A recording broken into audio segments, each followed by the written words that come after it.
Hi hello ನಮಸ್ಕಾರ, welcome back to Coorg life. ಅಕ್ಕಿ ರೊಟ್ಟಿ ಜೊತೆಗೆ ಮಾಡುವಂಥ 2 ಬಗೆಯ ಚಟ್ನಿಯನ್ನು ಇವತ್ತಿನ ವಿಡಿಯೋದಲ್ಲಿ ಮಾಡಿ ತೋರಿಸ್ತಾ ಇದ್ದೀನಿ.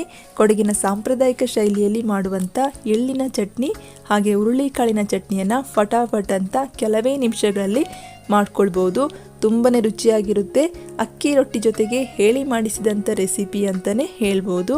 ಮಾಡೋದು ಹೇಗೆ ಅಂತ ನೋಡೋಣ ಬನ್ನಿ. ಇಲ್ಲಿ ಮೊದಲಿಗೆ ಎಳ್ಳಿನ ಚಟ್ನಿಯನ್ನು ಮಾಡ್ಕೊಳ್ತಾ ಇದ್ದೀನಿ.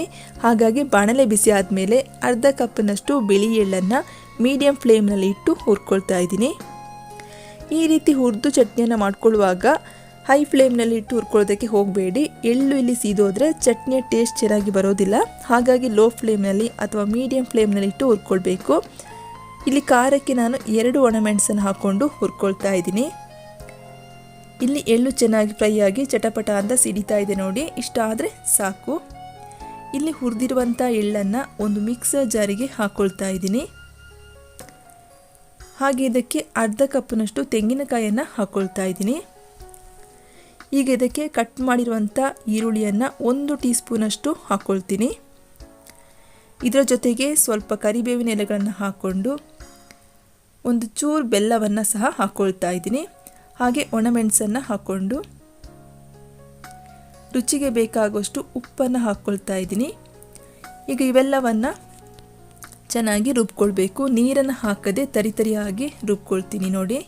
ಈ ರೀತಿಯಾಗಿ ತರಿತರಿಯಾಗಿ ಗ್ರೈಂಡ್ ಮಾಡ್ಕೊಂಡಿದ್ದೀನಿ. ಈಗ ಇದಕ್ಕೆ ಇಲ್ಲಿ ರುಬ್ಬೋದಕ್ಕೆ ಬೇಕಾಗುವಷ್ಟು ನೀರನ್ನು ಹಾಕ್ಕೊಂಡು ಚಟ್ನಿಗೆ ನಾನು ಹುಣಸೆ ಹಣ್ಣು ಹಾಕೋದಕ್ಕೆ ಮರ್ತಿದ್ದೆ. ಹಾಗಾಗಿ ಕೊನೆಗೆ ಹಾಕ್ಕೊಂಡು ಚಟ್ನಿಯನ್ನು ಈ ರೀತಿ ರೆಡಿ ಮಾಡ್ಕೊಂಡಿದ್ದೀನಿ. ಈಗ ಇದನ್ನು ಒಂದು ಸರ್ವಿಂಗ್ ಬೌಲಿಗೆ ಹಾಕ್ಕೊಳ್ತಾ ಇದ್ದೀನಿ. ಕೊನೆಯದಾಗಿ ಚಟ್ನಿಯ ಹದ ನೋಡಿಕೊಂಡು ಸ್ವಲ್ಪ ನೀರನ್ನು ಹಾಕ್ಕೊಳ್ತಾ ಇದ್ದೀನಿ. ಈಗ ಇದನ್ನು ಚೆನ್ನಾಗಿ ಮಿಕ್ಸ್ ಮಾಡಿಕೊಂಡು ಕೊನೆಯದಾಗಿ ಒಂದು ಒಗ್ಗರಣೆಯನ್ನು ಕೊಡ್ತಾ ಇದ್ದೀನಿ. ನಾನು ಇದಕ್ಕೆ ಸಾಸಿವೆ, ಕರಿಬೇವು, ಈರುಳ್ಳಿಯ ಒಗ್ಗರಣೆಯನ್ನು ಹಾಕ್ಕೊಂಡಿದ್ದೀನಿ. ಇಲ್ಲಿ ಕೊನೆಯದಾಗಿ ರುಚಿಯಾದ ಎಳ್ಳಿನ ಚಟ್ನಿ ರೆಡಿ ಆಯಿತು. ಇಲ್ಲಿ ಇನ್ನೊಂದು ಕಡೆ ಹುರುಳಿಕಾಳಿನ ಚಟ್ನಿಯನ್ನು ಮಾಡ್ಕೊಳ್ತಾ ಇದ್ದೀನಿ. ಇದಕ್ಕೆ ನಾನು ಅರ್ಧ ಕಪ್ನಷ್ಟು ಹುರುಳಿಕಾಳು, 1/4 ಕಪ್ನಷ್ಟು ತೆಂಗಿನಕಾಯಿ, ರುಚಿಗೆ ಬೇಕಾಗುವಷ್ಟು ಉಪ್ಪು, ಸ್ವಲ್ಪ ಹುಣಸೆ ಹಣ್ಣು, ಖಾರಕ್ಕೆ 2 ಒಣಮೆಣಸು, ಸ್ವಲ್ಪ ಕರಿಬೇವಿನ ಎಲೆಗಳನ್ನು ತಗೊಂಡಿದ್ದೀನಿ.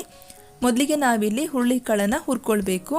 ಹಾಗಾಗಿ ಬಾಣಲೆ ಬಿಸಿ ಆದಮೇಲೆ ಹುರುಳಿಕಾಳನ್ನು ಹಾಕ್ಕೊಳ್ತಾ ಇದ್ದೀನಿ.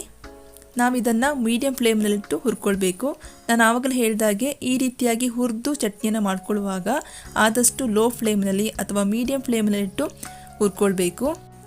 ಇಲ್ಲಿ ನಾನು ಹುರುಳಿಕಾಳನ್ನು ಕೈ ಬಿಡದಾಗೆ ಈ ರೀತಿ ಚೆನ್ನಾಗಿ ಫ್ರೈ ಮಾಡ್ಕೊಳ್ತಾ ಇದ್ದೀನಿ. ಹುರುಳಿಕಾಳು ಚೆನ್ನಾಗಿ ಚಟಪಟ ಅಂತ ಸಿಡಿದು ಪರಿಮಳ ಬರಬೇಕು. ಹಾಗೆ ಕಲರ್ ಚೇಂಜ್ ಆಗಬೇಕು. ಅಲ್ಲಿಯವರೆಗೆ ಈ ರೀತಿ ಹುರ್ಕೊಳ್ತೀನಿ. ಇದನ್ನು ಒಂದು 2-3 ನಿಮಿಷಗಳ ಕಾಲ ಚೆನ್ನಾಗಿ ಫ್ರೈ ಮಾಡಿಕೊಂಡ್ರೆ ಸಾಕು. ಇಲ್ಲಿ ಚೆನ್ನಾಗಿ ಫ್ರೈ ಆಗಿದೆ ನೋಡಿ, ಪರಿಮಳ ಬರ್ತಾ ಇದೆ. ಈಗ ಗ್ಯಾಸ್ ಫ್ಲೇಮ್ ಆಫ್ ಮಾಡ್ಕೊಳ್ತೀನಿ. ಇಲ್ಲಿ ಹುರಿದಿರುವಂಥ ಹುರುಳಿಕಾಳನ್ನು ಚೆನ್ನಾಗಿ ವಾಶ್ ಮಾಡ್ಕೊಳ್ತೀನಿ. 1-2 ಸಲ ಚೆನ್ನಾಗಿ ವಾಶ್ ಮಾಡಿಕೊಂಡು ತೊಳೆದಿರುವಂಥ ಹುರುಳಿಕಾಳನ್ನು ಒಂದು ಮಿಕ್ಸರ್ ಜಾರಿಗೆ ಹಾಕ್ಕೊಳ್ತಾ ಇದ್ದೀನಿ.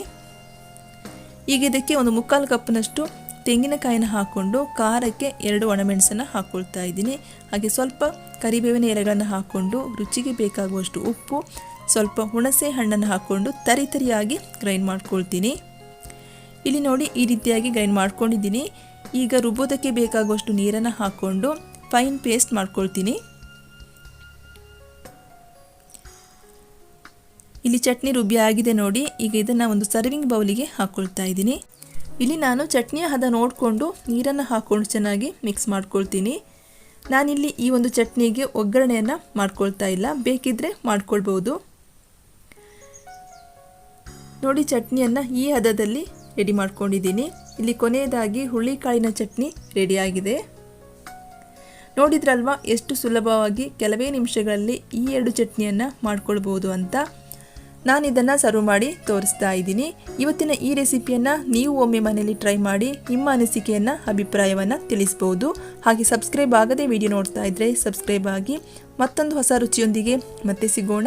ವಿಡಿಯೋ ನೋಡಿದ್ದಕ್ಕಾಗಿ ಎಲ್ಲರಿಗೂ ಧನ್ಯವಾದ. Thank you for watching.